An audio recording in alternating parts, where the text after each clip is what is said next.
And welcome back to the Valley in the Shade. You're here with a man named Jack and top wife, Dr. Strauss. English, motherfucker! Do you speak it? Excuse me while I have a stroke. That's what she said. You know who she is. She's my wife. Say hi. Hello. Not asking for a howdy today because this video is going to be a little bit heavier than others. This video is probably going to be entitled In Defense of Calypso, just because we've been watching a lot of other reactors reacting to a lot of Epic the Musical stuff, and I don't know if I've yet seen a video that was sympathetic to what Calypso went through, or one that I feel really understands where she's coming from, which is the entire point of this second song that she gets. The second song is not an apology for who and what Calypso is. It is exactly as it says in the title. It's not an apology. It is an explanation. So just a couple of disclaimers. If you are 100% Team Calypso and you are not the type of person who can have your opinion swayed, this video isn't for you. If you are triggered by topics of sexual abuse, physical abuse, or any kind of abuse, this video is also not for you. Because we will be talking about our own experiences with that and how we relate them back to Calypso. And we will also be talking about a lot of other heavier topics in general that relate to love, unrequited love, and our experiences with abuse. And one more disclaimer to put at the top of this video is just, since we only have the music to work with, there is a lot that is kind of open to interpretation. My understanding of events for this, yes, Calypso is keeping him captive, but no, she did not sexually assault Odysseus. Yeah. Within the confines of Epic the Musical. We're already clearing her of the sexual abuse charge up front because that part is not obvious. Despite some people will say, well, it's in the subtext. I didn't ever get that while listening to the song, ever. I still haven't not interpreted it that way. And for one more thing, we are going to do a reaction to a Not Sorry for Loving You animatic after this, but we don't want to put any words into any other creators' mouths, is the thing. We don't want anyone attacked. These are our opinions and our opinions alone. And especially since so much of what happens in this song will be heavily reliant on the visuals, the setting, the motions of the characters, we wanted to have this video be exclusively just about the words as written, and we'll get into an artist's interpretation in a little bit. But if you disagree with our interpretation of the events of the story, if you think that she did molest Odysseus, then I'm not going to say that you're wrong. I'm not going to say that I'm right. I don't know what the absolute truth is, but if you want to have a discussion in the comments, let's keep it civil. So with the disclaimers out of the way, that is enough babbling already. Let's go ahead and get a couple of lines into the video.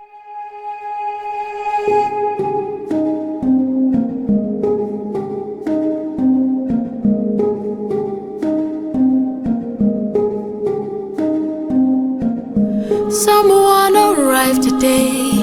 They said they're taking you. Okay, so I already discussed this a lot with you, but someone arrived today. We know it's Hermes. Yeah. Does Calypso know it's Hermes? I don't think that she does. Because if she recognized one of the big 11 gods, I think she would call that out, like, Hermes is here. Yeah, if she had known Hermes, I think she would have said Hermes. Hermes arrived today. This line already is carrying the implication that she doesn't know much about the gods. Or the world. It's just she's still very isolated. Away that you're not mine to save, and soon I won't get to see your face. That you're not mine to save. Going back to what you said in the last video, you said that it is indefensible and that your stance would change on her if Odysseus was in fact a kidnapped victim or was being victimized by Calypso. And then you brought up an excellent argument almost immediately after that. I don't know if it made it into the video, but... It didn't. But to go on off of that, I said, well, what if she knows about Poseidon and that Odysseus is being hunted. Now, the line that "you're not mine to save" tells me that maybe she does know about Poseidon, or at the very least thinks that she is saving either Odysseus from his own emotions, his own depression, or just from Poseidon. Or from Poseidon, yeah. If she knows about the grudge somehow, then yeah, keeping him prisoner here would in a way be saving him, because if he had set out into the water on his own without Hermes and or Athena...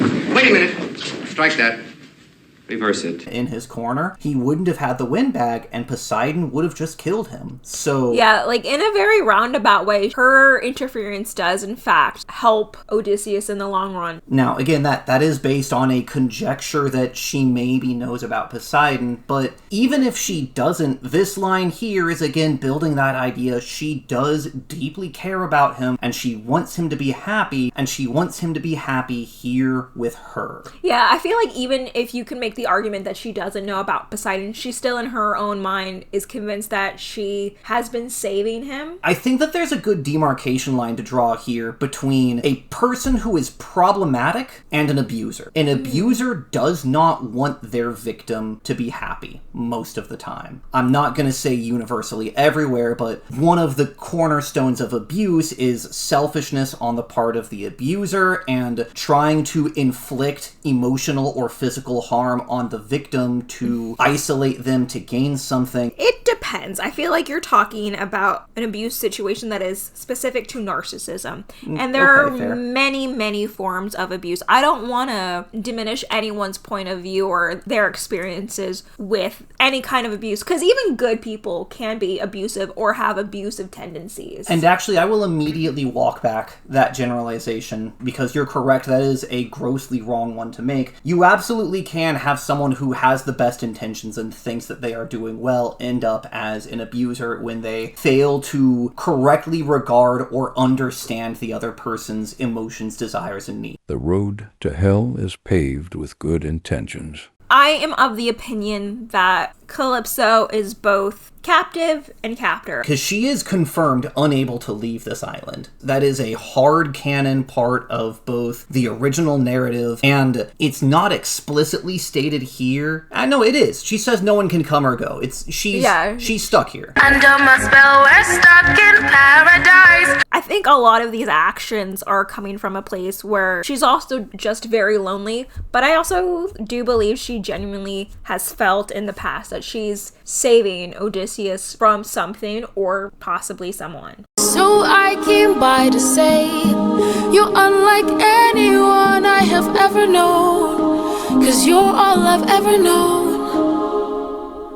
And if I pushed you, or if I came on too strong, or if I ambushed you, for that I'll say I was wrong. And this is another line that a lot of people jump her about and accuse her of giving a not apology. See, I want to interject right here. I'm sorry to interrupt you. No, go for it. I think she is, in fact, apologizing for her shortcomings as a person and for the things that she did wrong. But in the chorus of the song, when she says, "I'm not sorry for loving you," that's just her being genuine. Like, yeah, I'll admit I did this, and this wrong. But I am not sorry for who I am. I'm not sorry for wearing my heart on my sleeve. And another thing, the reason that she is singing, "If I pushed you, if I came on too strong," this is her first human interaction ever. She does not know what societal norms are. She might not even have a strong concept of what it means when he says Penelope's his wife. She can speak English or whatever language, Greek, somehow, despite being alone all of this time, so I don't know how much of that extends to understanding of words and culture, but she doesn't know how to interact. She doesn't know how to talk to people. You brought up that emotionally she is basically an infant because she never had the chance to develop an emotional intelligence of how to communicate with other people. So would this be a really gross line from any person who is not apologizing for abusing you. In our world, in the real life, yes, but you have to take it with the understanding it's not that she knows better and didn't know that what she was doing would drive She is a character away. who has been in extreme isolation. She said so herself. Cut her some slack. If you get to the end of this video and you still hate Calypso, that's totally fine, but I'm hoping at least that anyone who watched this all the way through will at least gain a little bit of appreciation for why she is the way that she is. And if you hate me, then I am sorry, my love's too much for you. But I'm not sorry for loving you. I'm not sorry for loving you. I'm not sorry for loving you. I'm not sorry for loving you. Calypso. Let me speak. So that's another part that rubs people the wrong way, is that Odysseus does try to speak there, and who knows what he would have said. But she's like, Zip it good. I need to speak. This is my song. I only get to. She is saying goodbye, and she needs to speak her piece to get some closure. And I feel like she also doesn't want her thoughts derailed. That's why I tend to also interrupt you a lot, and I'm sorry for that, but it's not going to change anytime soon. That's okay. I love Just you, babe. because... Thank you. Thank you for understanding. It's because I have the ADHD, and once, like, I have a thought in my head, I need to speak it. My actions are just that way in general. It's just, like, when I am being productive, I don't like being touched a lot of the time, and you are a very loving person, and one of your love languages is touch. Physical touch, Yeah, I like plenty of touch, too, but when I'm in the go mode, I need to get something done. It's like, please don't stop me, you know? Like, because if I pause, then it's going to be hard to get back into that. And this is another one of those lines that people say she doesn't actually love him. I think she does, but I don't know that she understands what love is. I'm not a smart man, but I know what love is. And this is another one of those things that, you know, I don't want to talk about the source material terribly much because Jay does take a lot of creative liberties with the story. Sorry for loving you. Calypso. Let me speak. I spent my whole life here. Was cast away when I was young, alone for 100 years.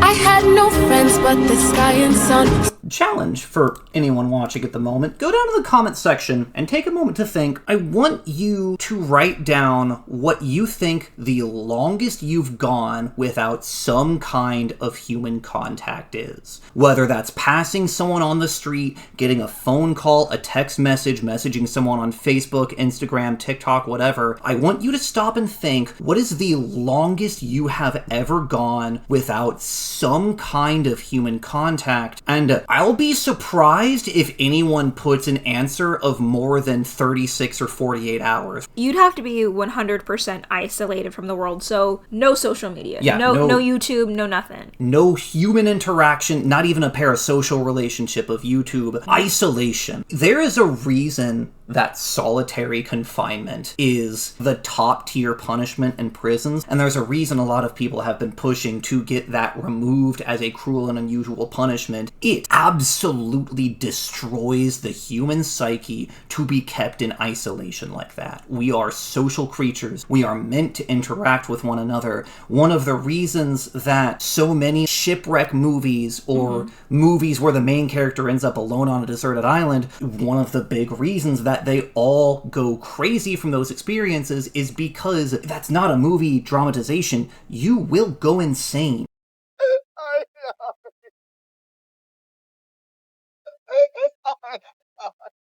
And being deprived of that for 100 years since her early childhood, again, as we said earlier, she doesn't know what the right way to behave is. She has these strong emotions, she doesn't know what to do with them. We officially, for this musical, don't know why Calypso was cast here. We just know that she's been alone since she was young. We don't know how young. It could have been even a teenager, right? But 100 years is long enough that she would either forget how to be a normal human being, or if she was young enough, say a child, she may not have ever developed a lot of those social skills to begin with. Like, there is a reason why kids need need to go to school to develop the basic social functions. And robbing her of that would be a guarantee that she does not grow up in a quote normal unquote way. But going back to just the topic of loneliness, one of my favorite TV shows, Haunting of Hill House, has one of the mother character go insane, and she slowly starts to try to off her own family. But she does it from the perspective is that she does think she's saving them in a way that Calypso thinks she's saving Odysseus, because the world is dark and gritty and it's cruel and everyone else is the monster. In Calypso's defense, the world did turn Odysseus into a monster because he had to be. So is Calypso wrong? And then B, the mom also kills off her children or tries to kill off her children in order to make herself not as lonely anymore. But I feel like if you have any sympathy or empathy for that mother character, I feel like that same kind of sympathy should be extended toward Calypso. Mind you, Calypso doesn't kill anyone that we know of. Where are the rest of the bodies? So maybe even more sympathy for Calypso's case. My personal history aligns with Calypso's in a lot of ways. When I was going to college, I lived in an apartment built into the side of a barn, 15 minutes drive away from town, out in the countryside. And I spent basically every night just alone in the dark, in a building in the woods, away from people. And I had friends on the internet, I had things I could do, I went into town 5 days out of 7 to go to school and whatnot. And even then, that distance from civilization, that isolation, it made me a little bit kooky every now and then. So when you washed ashore, I thought for sure that you were my dream come true. I thought I knew.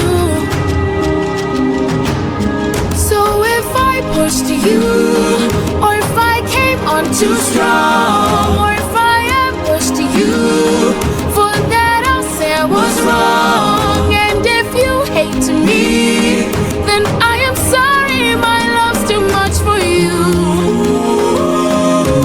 So that's another line that really rubs people the wrong way. Then I am sorry, my love's too much for you. It's your problem. And to combat that, I say I still don't believe that Calypso should be sorry for being 100% genuine. Now, granted, there are ways she should have tampered it back and maybe given Odysseus his space. Although, I guess, to be fair, I'm only going off the animatics and her possibly just being in his face there. So there is some influence from the animatics that I'm taking to this song. However, it's such a gray area for me because I have been in her shoes before. I have been frustrated with someone for not showing me as much warmth and love in a relationship that I thought I deserved. And even if I did deserve it, I was never entitled to it, if that makes sense. And I don't know, I've definitely been in Calypso's shoes where it's just like I give and I give and I give to someone who ultimately didn't want the love that I could share. And it got me to a very dark place where it's just like, if I stop giving, then something's going to happen to me emotionally. That means I quit, that I am a quitter, you know, and I'm fighting for this relationship that someone's not fighting back for. Granted, I can't say that I got abusive. I don't think I got to that point. You know, I never hit anyone. I did say some choice words. You are Latina. You do have a mouth. It's not a fun mental space to be in when you think you're giving and you're just hoping when someone gives you the sliver of just affection in return, you're like, oh, it's all worth it, right? But I'm not sorry for loving you. I'm not sorry for loving you. I'm not sorry for loving you. I'm not sorry for loving you. I'm not sorry, I'm angry and tired and restless and sad. I'm stuck in the moments I swore that we had. I wish you would chase me or try to embrace me for once.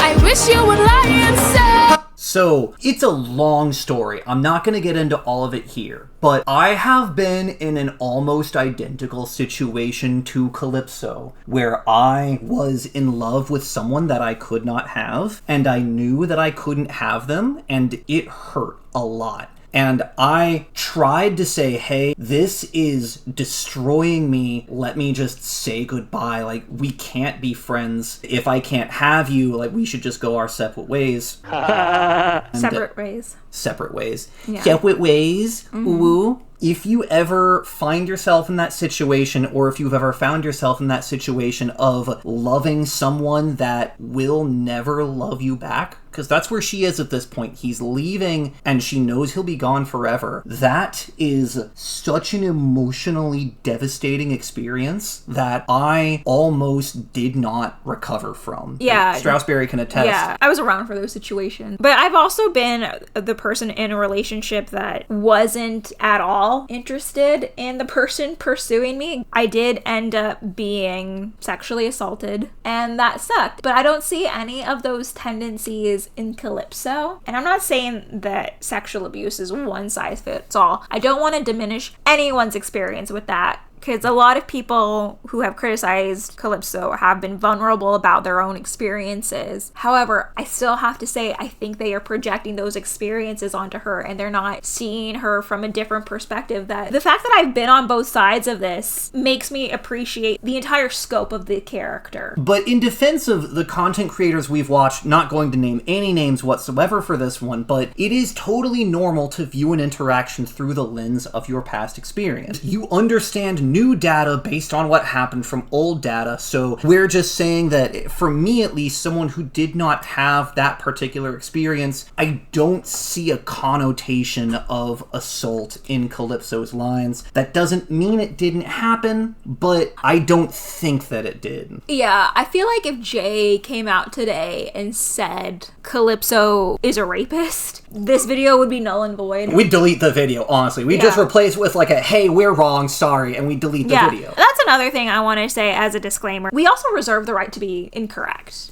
and wrong. However, to reiterate, I have been on both sides of this situation, so I understand the unrequited love that Calypso is also romanticizing, right? She's saying, I'm not sorry for loving you, because some young people, young in mind, who do romanticize the tragedy element of not being loved in return. I love you. You do? But not in the way that you want me to. The little hopeful lilt to her voice when she says, you do? Are you not leaving? Are you actually going to choose me? No, he's not. That line is designed to inflict emotional damage. I do for a moment have to bring up the evolution of Calypso from Jay's writing. This is why I don't think that she is a sexual predator in canon. There are deleted songs where she does go from being a very manipulative, very territorial character that is seemingly hell-bent on being all Johnny Bravo about it, or Austin Powers about it. Oh, I fell over! Oh, I fell over again! Ow! Oh. Is the nicest way I can say that she's preying on him. But over time, I think Jorge started to sympathize with Calypso as a character as he went from Odysseus' perspective about Calypso to Calypso's perspective about her own feelings for Odysseus. And I think you can see that in the TikTok version of Not Sorry for Loving You, where Jorge has this very genuine look of love for Calypso. And that's what I picture when I hear these lines. For once, I wish you would lie and say I love you. You do? But not in the way that you want me to. I hate that I fell in love with you. And it's just like this disappointment when she sings her next line because it's not enough for her. There's genuine love there. I think there has to be, after 7 years, there is genuine love. And even if there is parts of Odysseus that does resent her, does hate her for whatever reason, valid, I get it. But I also think Odysseus might be projecting a lot on her, and there's no one else to blame. Might as well blame the person closest to you. But I also think that that's a familial thing as well. I think it's so nuanced. I think there's layers to it, don't get me wrong. I think there's genuine mad for being stuck on this island with Calypso because of Calypso, but mostly because of Zeus. We know it's because of Zeus that Odysseus is here. Want me to? I hate that I fell in love with you. Hate that I fell in love with you. Why did I fall in love with you? Why did I fall in love with you? What do I do with this love for you? What do I do with this love for you? How am I supposed to get over you? How am I supposed to get over you? The tragedy here is that she's going to be stuck on this island all over again, alone, but she's had these great 7 years, no matter how mad he's gotten at her. It's going to hurt worse going back to the isolation, having had a friend. And she is angry at herself for falling in love with someone that she can't have.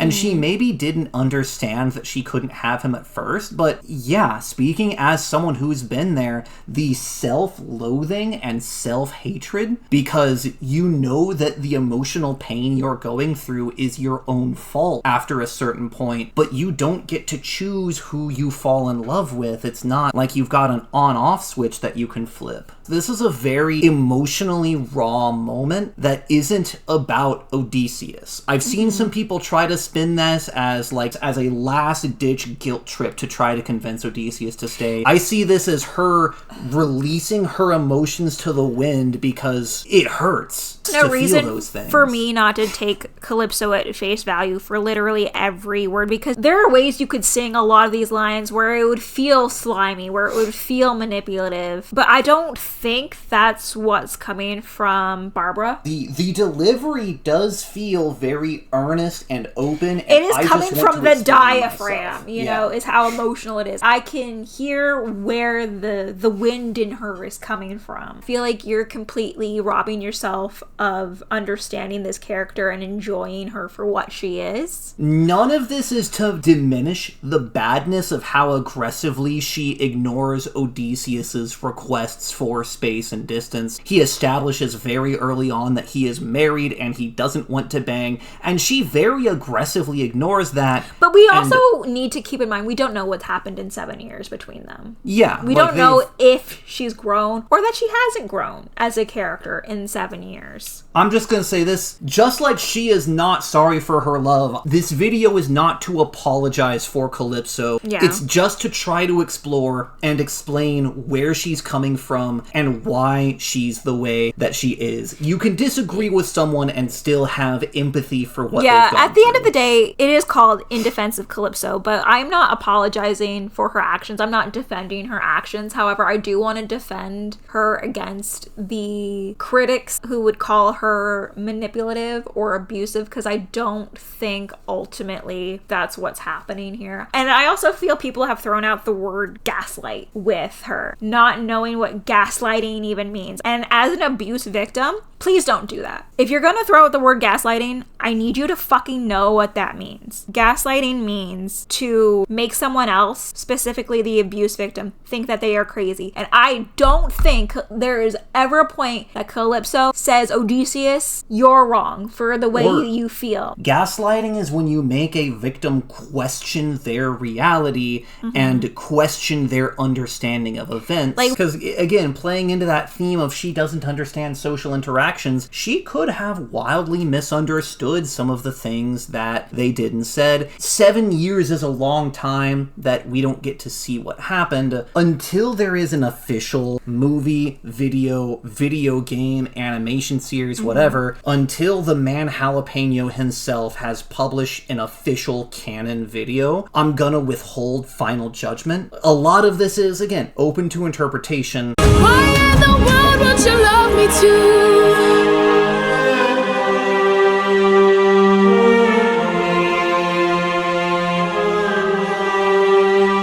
Listen, in regards to enjoyment of this character or enjoyment of the musical, whatever your opinion on this character is, you are entitled to it. Right? If you just don't like her because maybe you do understand what she's all about and you still don't like her, and that's totally fine. I'm not gonna bash anyone for their opinion, but if you don't understand where she's coming from, try to empathize a little more with her, because that's what fiction is. These are lessons in empathy. That is what this entire musical is about. Calypso herself is her own kind of monster, but that's what every single character in this musical is. Basically, every single character in this musical makes Odysseus worse in some way, somehow, with the exception of Telemachus and Penelope. No, because he becomes a monster to get back to them. Why would you say something so controversial yet so brave? Anyways, thank you all for watching.